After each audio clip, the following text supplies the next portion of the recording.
Je pense qu'il faut leur donner le choix entre l'islam et la France. Nous avons une politique étrangère à l'endroit des pays arabes qui est une politique islamophobe. Vous êtes d'accord ?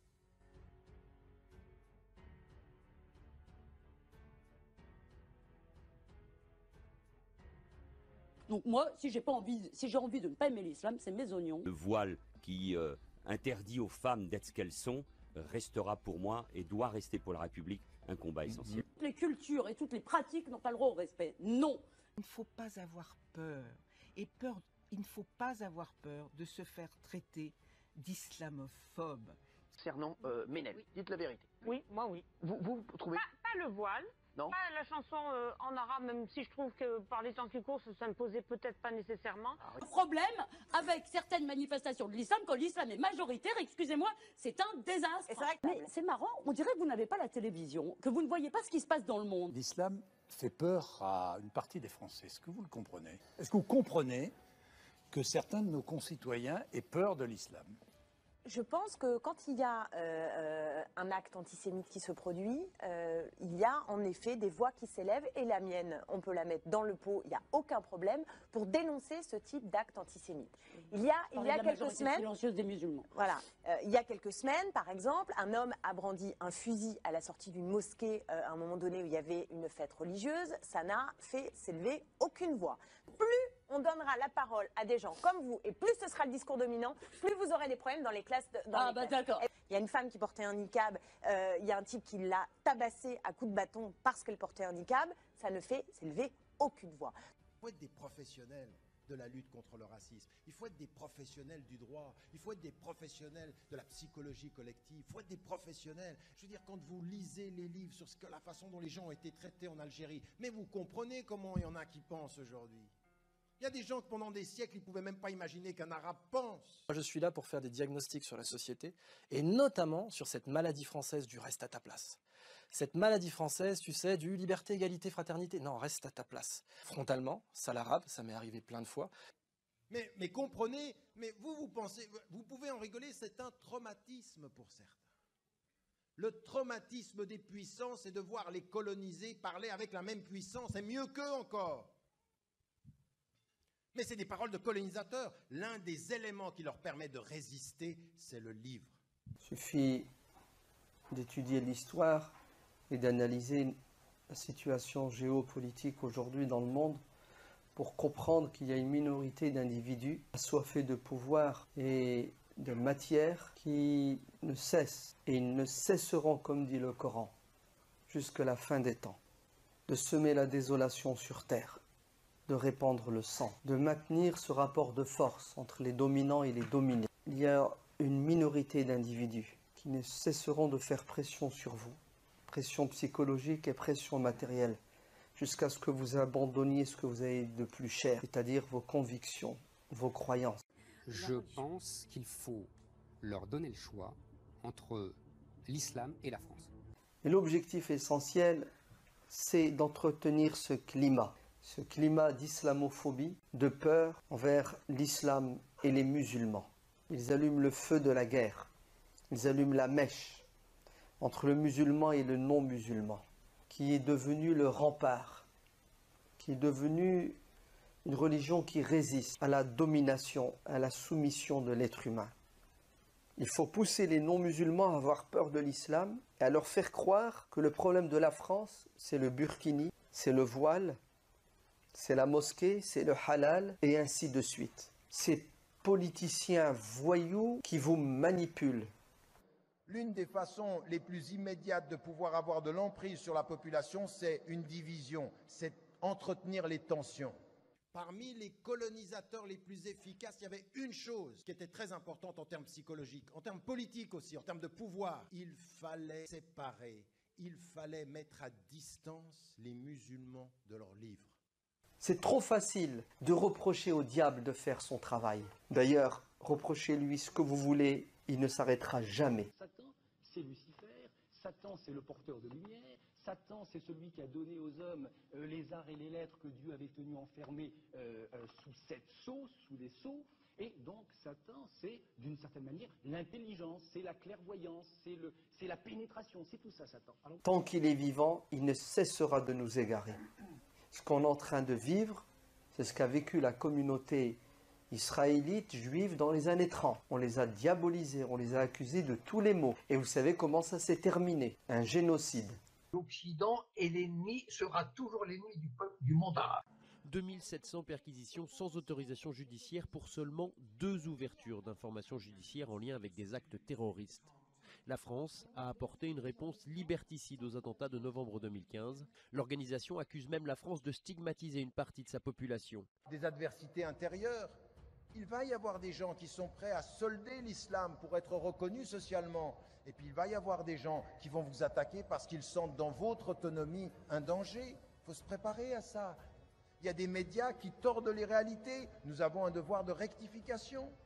Il faut savoir comment se situer. Les médias, l'intelligentsia, les intellectuels, l'école, tout ça, de tout ceci, il faut se préparer. Donc on s'équipe, on se arme intellectuellement. Ne confondez pas la France avec les quelques intellectuels qui parcourent aujourd'hui les plateaux de télévision. Eux, ils dévoient l'intelligence française. Ce sont des gens, mais tous les jours de ma vie, des athées, des catholiques, des protestants, des juifs, des agnostiques, qui comprennent très bien ce qui se passe. Ils ne sont pas bêtes. Vous n'êtes pas dans un peuple qui est bête. Le peuple de France est un peuple d'une grande tradition intellectuelle, d'une grande intelligence intellectuelle. Il ne fait aucun doute à présent que ce pouvoir est l'instrument d'une puissance étrangère. Cette communauté sioniste... Nous sommes tous des sionistes. Nous sommes tous des sionistes. ...a construit et administre le plus grand camp de concentration et d'esclavage. J'ai de plus en plus de mal à reconnaître le pays pour lequel je me suis battu.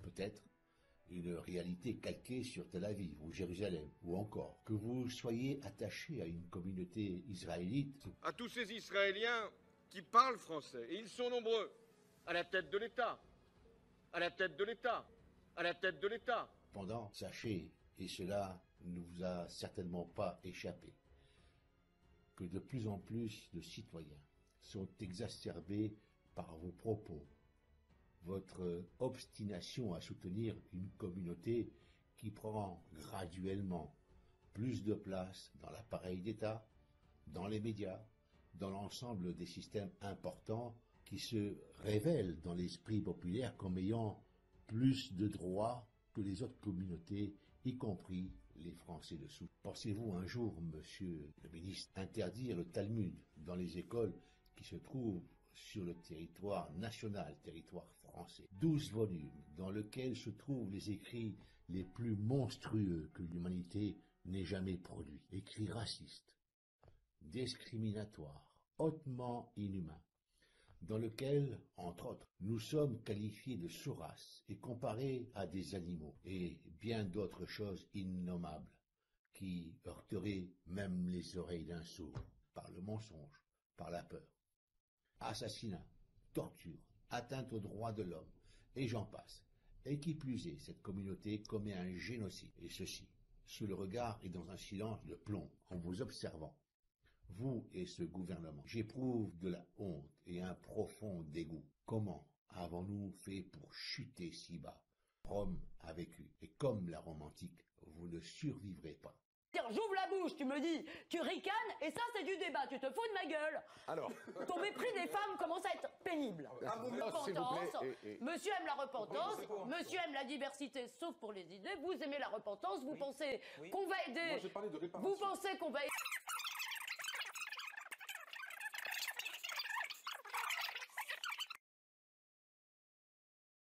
Créatures qui ressemblent à des humains, mais qui ne le sont pas. Donc, on avance. Premier résumé. Comment je peux savoir si je suis en face d'un descendant de Adam ou pas?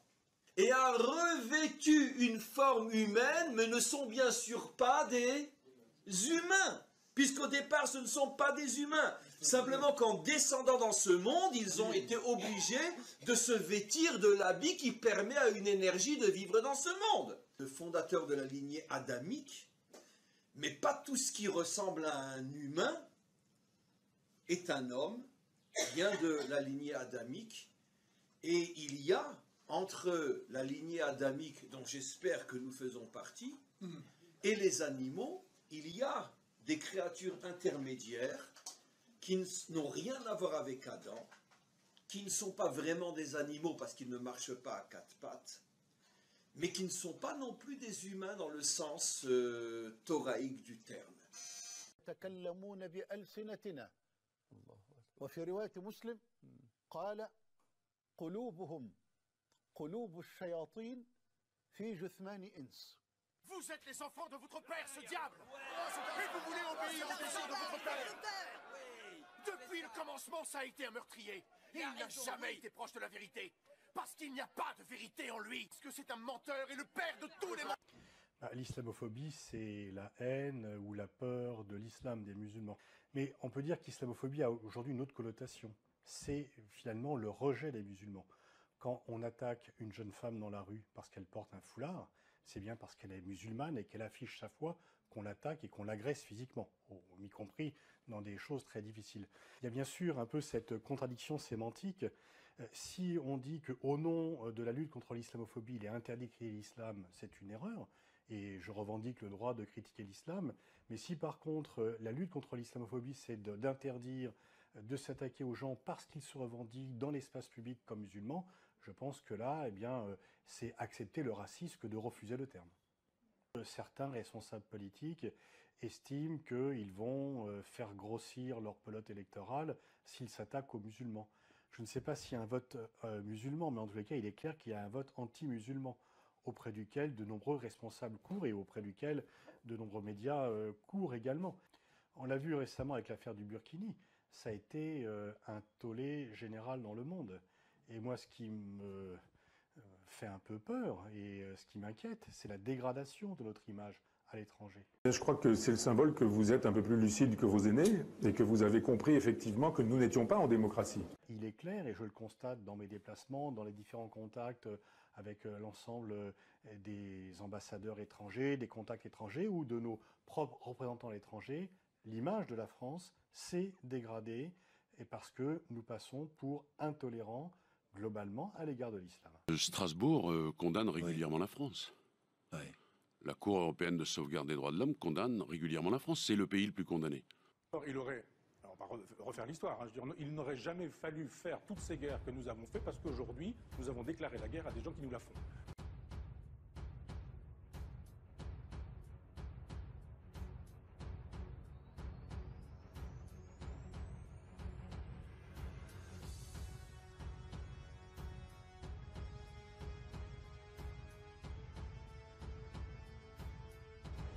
Marie-Julie Jahenny.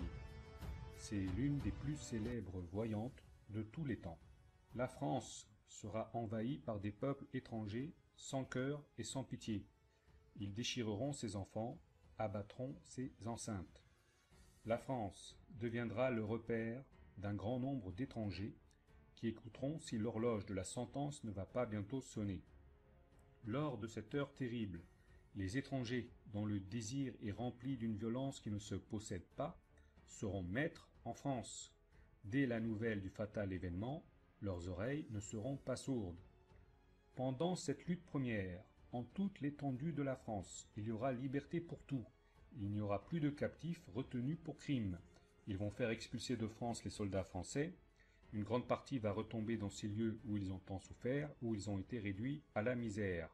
C'est après les avoir tous évadés de France que la lutte jettera son éclair. La France n'aura point d'appui, personne pour la défendre. Toutes les troupes qui ont la garde du royaume seront exilées. La révolte sera au centre de la France, c'est-à-dire Paris.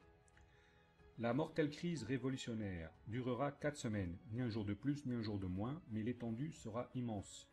La terre aura reçu la mer immense du sang chrétien, mêlé à celui de beaucoup de ces étrangers qui seront rentrés dans cette patrie, pour s'unir à ceux qui dévastent tout et répandent la ruine la plus complète. À cette époque, le peuple français n'ignorera plus son malheur, il n'aura même plus son regret d'avoir livré son pays à l'emprise barbare. Dans leur plus grande partie, les Français ne seront plus. Van Rensburg. Van Rensburg est un célèbre voyant sud-africain qui est né en 1864 et qui est mort en 1926. Voici ce qu'il dit. les musulmans sur ce continent, en changeant le profil de la population, par leur religion et leur culture, auront une incidence sur la politique des pays d'accueil, particulièrement par ses protestations contre Israël, ce qui entraînera une rébellion au sein même du Parlement européen. Les USA devront affronter en Europe les islamistes intégristes. La violence raciale dans le monde entier explosera. Un terrible conflit en Afrique empirera lorsque la guerre civile et une misère incroyable apparaîtront en Europe après un formidable clash économique. Arrivera alors au printemps une troisième guerre mondiale avec l'Allemagne, l'Angleterre et l'Amérique se battant côte à côte contre la Russie. Les armées utiliseront de terribles rayons électriques qui sèmeront la mort et la destruction. The Arabs are going to be destroyed, said the Prophet alayhi salatu wasalam. Anuhlaku wa fina salihun, she asked, Zainab radiallahu ta'ala, will we Arabs be destroyed even though there are righteous people amongst us? He said, Na'am, indicating that this is not punishment from Allah. No. They are righteous people, and yet they are being destroyed. This is something which is occurring in the historical purpose for a specific reason, unconnected with punishment.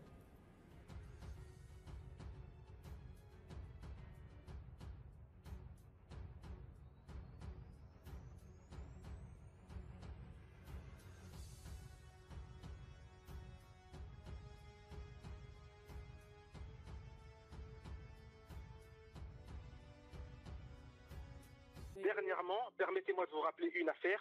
Il y a une affaire de projet funeste, de crimes, d'assassinat de personnes de confession musulmane par un groupuscule qui s'appelle AFO. Un groupuscule qui s'appelle AFO, dont le leader est un policier à la retraite qui s'appelle Monsieur Guy S. Voyez-vous, ces personnes ont été mises en garde à vue, elles ont avoué, elles ont admis, elles ont reconnu qu'elles étaient sur le point d'empoisonner des produits halal dans des supermarchés de la région parisienne pour faire des victimes musulmanes. Ces personnes ont été relâchées, elles sont actuellement en liberté surveillée.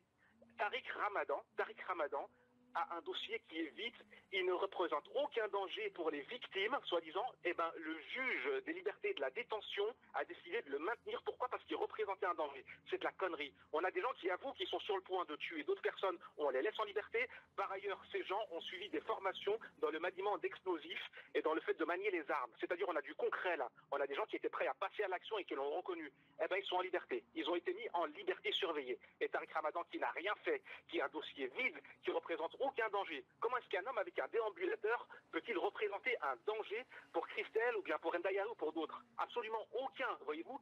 Malgré ça, il est en prison.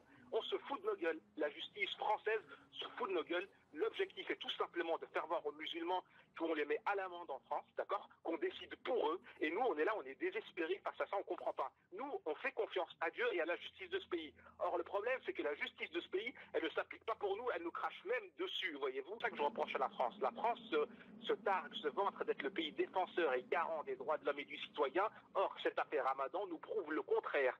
Cette affaire Ramadan nous prouve que quand vous êtes musulman et que vous dites des choses qui dérangent, la loi, on s'en fout. D'accord, vous crevez tout seul, vous restez dans votre coin et tout le monde doit se taire et tout le monde se tait. C'est pour ça que s'il y a quelque chose à attendre, c'est pas de la part de nos politiciens, c'est de la part de nous, citoyens, pour qui la justice s'applique et qui souhaitons que la justice également s'applique. Je pense qu'il faut leur donner le choix entre l'islam et la France. Il ne faut pas avoir peur. Et il ne faut pas avoir peur de se faire traiter d'islamophobe. L'islam et l'islamisme, c'est exactement la même chose. Vous reconnaissez qu'il y a des musulmans en France qui vivent dans la paix, qui n'interprètent pas à la lettre les textes du Coran, qui sont totalement intégrés. Mais ça, c'est vous qui le dites. C'est pas vrai? Non. En islam, il n'y a pas de musulmans modérés, ça n'existe pas. Quand un étranger refuse de vivre comme les Français, pour moi, ça s'appelle des colonisateurs. Pour désigner l'ennemi, l'islam. Oui. Mais il y a aussi la noblesse du peuple qui s'arme parce que il veut reconquérir sa liberté. Je vois par exemple en Corse, le comportement des Corses est admirable. Les Corses, eux, ne cèdent pas devant la pression islamique et je les trouve admirables. Et je pense j'aimerais que les Français les imitent tous. Éric Zemmour, en France, il y a 6 millions de djihadistes à ce moment-là.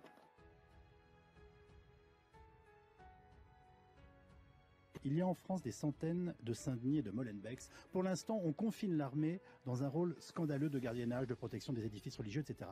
Mais l'état-major de l'armée sait qu'un jour viendra où il devra reconquérir ces terres devenues étrangères sur notre propre sol. Le plan est déjà dans les cartons. Il a pour nom Opération Ronce. Il a été mis au point avec l'aide des spécialistes de l'armée israélienne. Comme ils avaient fait à Gaza, ils leur ont conseillé de faire la même chose, ils leur ont expliqué comment il fallait faire, parce que les Israéliens sont des spécialistes évidemment, et donc le plan français est prêt. Vous prétendez que l'armée française est prête à faire quoi un nettoyage. À faire du nettoyage? Oui. C'est la bataille d'Alger qui recommence.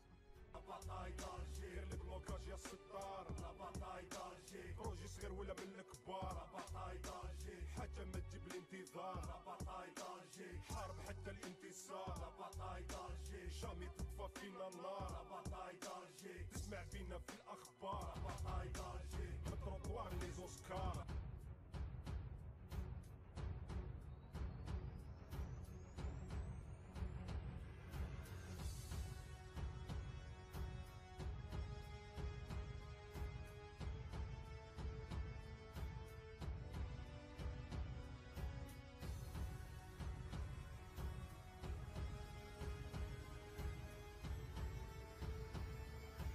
Tout le mestre civil, tout le mestre civil, tout le mestre civil.